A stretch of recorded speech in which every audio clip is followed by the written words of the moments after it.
السلام علیکم جی، مائی نیم از اسما شیخ، welcome to my channel. تو آج بات کر لیتے ہیں ایک اور عظیم کے بارے میں جو کہ اسلامک ڈاکٹر تھے، الرازی۔ الرازی اسلام کے سنہری دور میں طب میں اپنے کردار کے لیے مشہور ہیں۔ انہوں نے بنیادی طور پر بچوں، بزرگوں کی بیماریاں، ادویات بنانے میں استعمال ہونے والے کیمیکلز، آنکھوں سے متعلق مسائل پر کام کیا اور تہران میں ایک ہاسپٹل بنایا۔ مختصر یہ کہ وہ ایک مکمل ڈاکٹر تھے۔ الرازی کو مغرب میں ریزس یا رازس کے نام سے بھی جانا جاتا ہے۔ انہیں فادر آف پیڈرکس کا خطاب دیا گیا۔ زندگی کا دورانیہ: الرازی 892 عیسوی میں ایران کے دارالحکومت تہران کے شہر رے میں پیدا ہوئے۔ ان کا کافی لمبا نام ہے۔ ان کا پورا نام ہے ابو بکر محمد بن زکریا الرازی۔ اپنی بنیادی تعلیم کے بعد وہ طب کی تعلیم حاصل کرنے کے لیے بغداد چلے گئے۔ انہوں نے ہسپتالوں میں طب کی تعلیم حاصل کی اور اس پر لکھی گئی یونانی کتابوں کا ترجمہ کیا۔ انہوں نے 200 سے زیادہ کتابیں لکھ سکے۔ بغداد کے ایک ہاسپٹل میں زیادہ مشق کے ساتھ وہ رے واپس آ گئے۔ انہیں حکمران خلیفہ بادشاہ منصور ابن اسحاق نے چیف فزیشین اور رے ہاسپٹل کا سربراہ مقرر کیا۔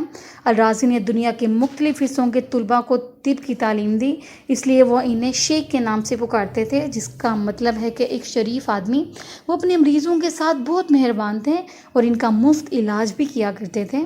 اس کے علاوہ وہ شطرنج کے ایک مانے جانے کھلاڑی تھے، چنانچہ انہوں نے اس پر ایک کتاب لکھی اور اس کا نام شطرنج کے بارے میں ایک لذیذ کتاب رکھا۔ مزید یہ کہ الرازی نے مادوں کو سبزیوں، جانوروں اور معدنیات میں درجہ بندی کیا۔ اس کے علاوہ انہوں نے بچوں کی بیماریوں پر ایک مونوگراف بھی لکھا۔ الطبیات میں مذہب اور مادی چیزوں کے مطالعے کا میدان۔ اس کا خیال تھا کہ یہ خدا، روح، مادہ، وقت اور جگہ نام کے 5 اصولوں پر قائم ہے۔ تاہم ان کی مذہبی خیالات کو البرونی نے رد کر دیا، جو اپنے وقت کے مسلمان فلسفی تھے، اور ان کی زندگی پر ایک کتاب لکھی۔ انہوں نے آنکھ اور اس کی فعال اور بیماریوں پر بھی کام کیا۔ الرازی کے طب اور نظریات میں طویل خدمات نہیں انہیں مسلم اسکالرز کے لیے ان مضامین کو وسعت دینے کی بنیاد رکھی۔ ابن سینا، جنہیں ابن سینا کہا جاتا ہے، اور البرونی نے اس کی پیروی کی اور اس کے بیشتر کاموں پر نظر ثانی کی۔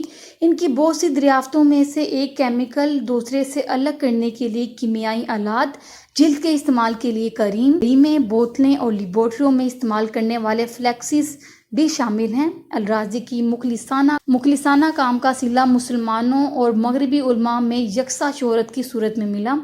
وہ درجہ ذیل دریافتوں اور شراکتوں کے لیے جانے جاتے ہیں۔ انہوں نے شراب کشید کرنے کا طریقہ بہتر کیا۔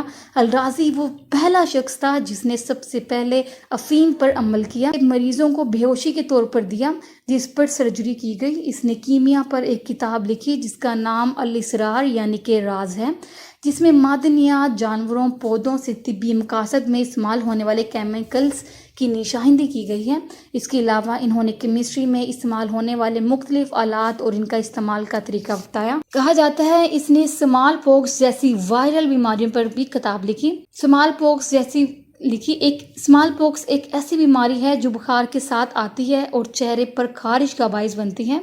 دوسری بیماری جو کہ خسرہ ہے، یہ ایک ایسی بیماری ہے جس میں آنکھیں گرم رہتی ہیں اور جسم پر دھبے نظر آتے ہیں۔ وہ یہ بھی جاننے والے پہلے شخص تھے کہ پتلی آنکھ کا وہ حصہ ہے جو روشنی پر سب سے پہلے رد عمل ظاہر کرتا ہے۔ اور انٹرسٹ بات یہ کہ انہیں اطفال کے والد، ڈاکٹروں کے ڈاکٹر اور آنکھوں کے مطالعے کے بانی کے القابات دیے گئے ہیں۔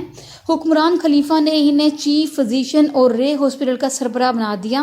ان کی کتاب المنصوری جو سرجری پر لکھی گئی تھی، مغربی یونیورسٹیوں کے نصب کا حصہ بن گئی۔ الرازی اندھے پن کا شکار تھے۔ اس کے دماغ میں موجود آپٹیکل اعصاب کو نقصان پہنچا تھا جو آنکھ سے دماغ کو سگنل بھیجتا ہے۔ الرازی نے اپنے آخری ایام اندھے پن میں گزارے اور 925 عیسوی میں ایران میں سامانی سلطنت کے مقام پر وہ انتقال کر گئے۔